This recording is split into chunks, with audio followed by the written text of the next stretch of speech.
Development Mental Basket League DBL 2016 tampak seru. Sang juara bertahan tahun lalu, SMA Negeri 11 Makassar Putra semakin sangar.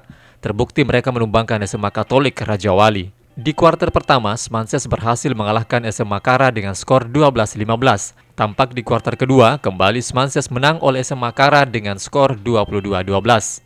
Di kuarter ketiga, sempat terjadi insiden. Salah satu pemain dari masing-masing tim saling berbenturan, namun tidak ada yang cedera.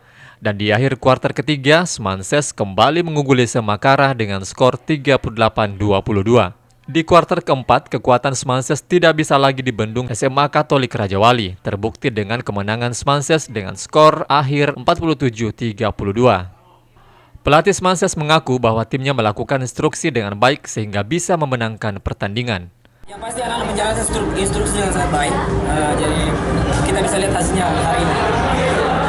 Dari pertandingan tadi, apa saja kekurangan?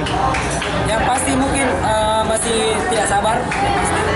Mental juga, karena untuk ke semifinal sebenarnya tim yang punya mental yang paling bagus, maka itu yang siap berlawan. Dengan kemenangan ini, Smanses berhasil melaju ke babak semifinal menghadapi SMA Negeri 3 Palopo. Fajar Alwi, Fajar TV.